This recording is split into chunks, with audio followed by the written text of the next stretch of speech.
He gave up only 2 earned runs in 3 starts over the season's final 2 weeks. 5 strong innings in Cleveland, and the Twins were trying to complete a sweep of the Indians to put away the Central Division. So when Dobnak left with a 4-2 lead, the bullpen squandered it. But still, I will tell you, keep an eye on him and Michael Pineda. He can return. Remember, Pineda is a suspension for failing a drug test. So it's not about an injury. We know when Pineda's going to be back. Rich Hill will work his way back from elbow. And there you go. So, you know what? The pitching staff, and you got the Twins side, Homer Bailey and Hill. So they missed out on Wheeler, Bumgarner, Hyun-Shin Ryu. That kind of was a disappointment, but they absolutely made up for it. Marwin Gonzalez is a big deal.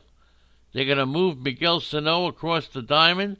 They're going to give Gonzalez more regular work at first base, at third base. I'm telling you, he's going to get some time. And Jake Odorizzi, okay? Jake Odorizzi, as much as we like him, he only lasted through 6 innings, only 10 times in 30 starts in 2019. Max Kepler, one of the Twins' best decisions. They signed him 5-year, $35 million. Lived up to his contract, and even more, with a .252 on-base percentage. That was not good. Okay, but he posted a pretty good batting average, the whole deal. He was able to post some pretty good stats, despite Kepler last year had lingering shoulder and chest injuries. Okay? Especially at the end of the year, he went 0 for 10 in the 3 games against the Yankees. 26 years old, Max Kepler could be a very interesting player this year. On a team that won 101 games last season and hit 307 home runs. And Byron Buxton, he missed 75 games last year because of various injuries. He had season-ending shoulder. Kepler played 79 games in right field, 50-something in center field. So keep an eye. I do believe that Kepler is going to be a very interesting player. All right, let's take a look at this Twins ball club. And I just want to thank everybody for being in the chat room once again today. Don't forget, Phil coming up tonight. Arnie will be coming up next. That's right. You got Arnie coming up next. So stay with us, okay? We'll talk about the Twins prospects in just a little bit because I'm excited. I don't know why, but I'm excited. Now, let's take a look at the Minnesota Twins and their projections coming up. You got over at first base, you've got, well, first of all, Mitch Garver. People were surprised that he hit 30 home runs last year. He's going to get more at-bats this year than he got last year. So don't think he's going to be that far off from hitting as many home runs this year, even with the ball. That'll be compensated by the fact that he will get more at-bats this year. Miguel Sano, one of Andy's boys, I'm not sure. He's going to try to play first base. It's all about defense. Will his defensive liabilities hamper him at the plate? If not, you got 35 home runs. Luis Arias, I don't know if you know much about this 22-year-old. He was supposed to only be up initially, but he wound up hitting 334. I'm projecting him to hit about 295. And don't forget, when you talk about the sophomore slump, what is it? It's when the sophomores say, if it ain't broke, don't fix it. And the pitching coaches and the pitchers are changing everything. So from 334, I'm looking at him to be about a 295 with 5 to 10 home runs and 5 to 10 stolen bases, okay? So I don't think he's anything spectacular. He started the year in Double-A last year. He was there for only a couple of days. He got promoted. He's got great contact. Only struck out about 8%, okay? And so he makes contact. That's his deal. So he should be at least the strong side of the platoon at second base. Jorge Polanco, we've seen him so many times, and we still fail. We get him mixed up with Polanco. Is he the one always hurt? Is he in the National League? I mean, come on, don't forget, everybody's not into it that much. Polanco, in my opinion, hits about 280, 15 to 20 home runs, 7 to 10 stolen bases. Had a bad ankle last year, played 153 games last year, so Polanco is the shortstop. We talked about Donaldson, and a star that nobody knows about, a star, is Rosario. I mean, come on, man. This guy gets no real fantasy credit, but I think that Eddie Rosario, not that I think, take a look at his numbers, 32 home runs, over 100 RBIs last year. He'll hit you about 275 to 280, 25 to 30 home runs, which is pretty good. He's a left-handed hitter. Nothing big, 6'1", about 200 pounds, 95 RBIs. He set that career high with 32 homers and 109 RBIs, but he declined in the second half for the second straight season. He had 20 home runs in the first half, 12 in the second. So here's what you do. Etch this in your kitchen table. At the around the All-Star game, you start to market Eddie Rosario. You got that? Put that on your forehead, so when you brush your teeth every morning, you'll remember, Rosario, trade him, Rosario, trade him, trade Rosario. Pitches get stitches. Ladies and gentlemen, Joel has returned. Are you married yet? What's going on there, kid? Tito Luna is here as well. Let's hear it for Joel. He may be engaged, may not be to the same girl. I don't know. We haven't heard from him. But whatever it is, Joel, nice to have you aboard. Pitches get stitches, and anytime you want to join the fray, be my guest. It's baseball. Joel is back. That's how we know it's really baseball. Moving right along. We got Eddie Rosario. Don't forget, we trade Rosario at the All-Star game. He's proven 2 years in a row that he just wears down. You got that? Wears down. All right. Byron Buxton. Andy, take it away. I missed out on Byron Buxton this year. I think Chappie took him.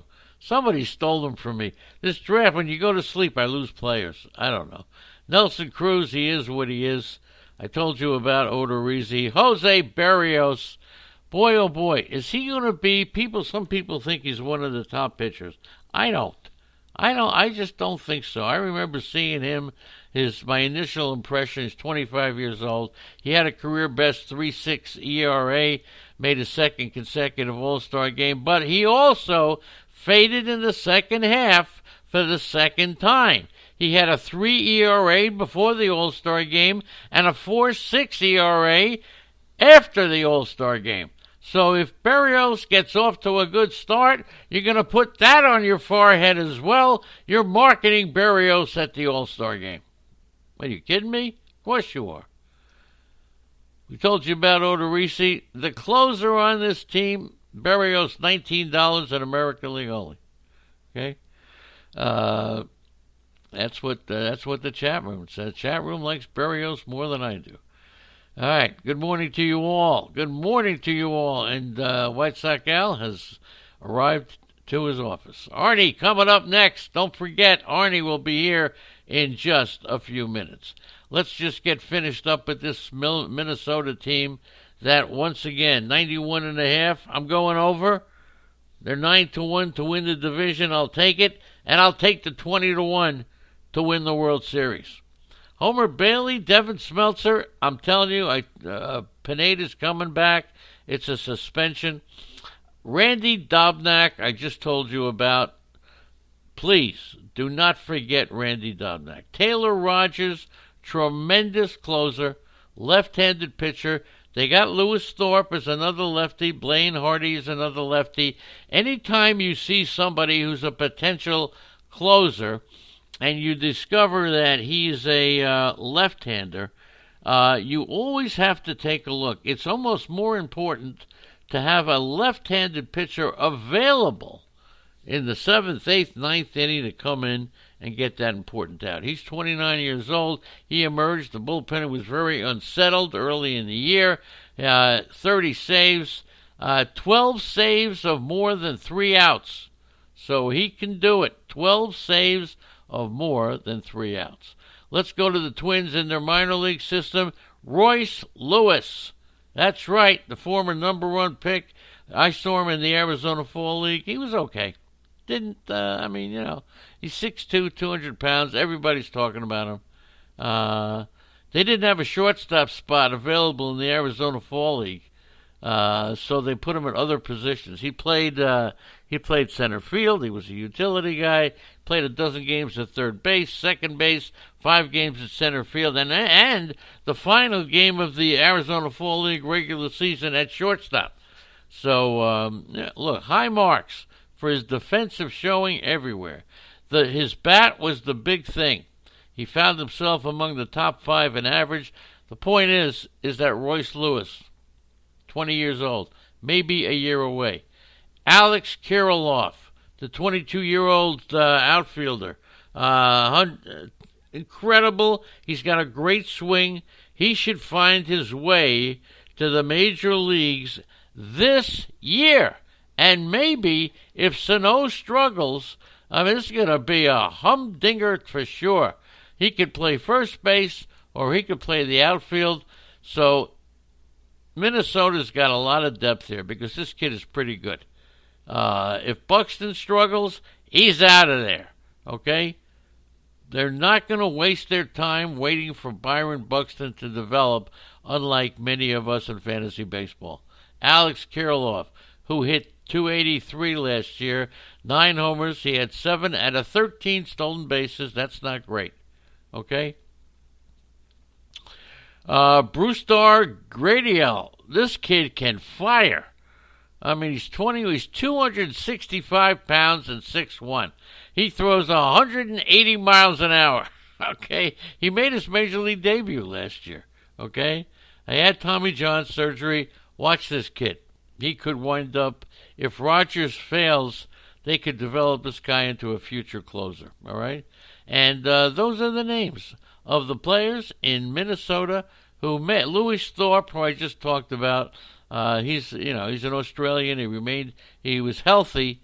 He's got starter stuff, but he's a name that you just got to watch. Good-looking lefty. They've absolutely lost Nick Gordon. People are asking, what about Nick Gordon? I remember seeing him in Rochester as he was a visiting player. Terrible. He fought through injuries. He just doesn't look good. This kid, Devin Smeltzer, is a kid they got from the Dodgers in 2018. Minnesota likes him. He's got a plus changeup, a plus curveball. Those are his best pitches, and he only throws about 97, 98, 99. He's got a slider, but he's got an easy delivery and a 4-pitch mix. So he's 24, 6'3", 195. He could very well squeeze into the rotation. And that takes care of the Minnesota Twins. Once again, I love you all, and Arnie will be coming up. Thank you, Greg, Dale, DK Lush. Now, don't forget, 516-353-6375 is my number. If you need to speak to me for any reason, please just send me something. Tell me you're going to call, and I'll make sure I answer my phone. I don't think you're trying to reduce my credit card discount. Okay? But please, happy to talk to you. Not that I know it all, but, sometimes 2 heads are better than 3. Right? All right. Doug Boyle, thank you, George. DK Lush, thank you. Dale, I'll be looking at your stuff soon. Call me anytime. Jay Bass, love you, man. And if you didn't see that thing on Facebook, we're going to try to put it up on the site. Jay Bass has some terrific, if you ever need a gift, a trophy for your league, anything, contact me. I'll put you in touch with Jay Bass. It's phenomenal. Pitches Joel, Get Stitches, Ohio Angels fan. Thank you, Tito Luna, Ray, SP fan, Timothy Hooker. The Traveler, love you, man. Unholy Toledo, call me if you can. Zelmo, see you tomorrow, everybody. Arnie coming up next, and Phil coming up tonight, and the draft guide is coming out today. So if you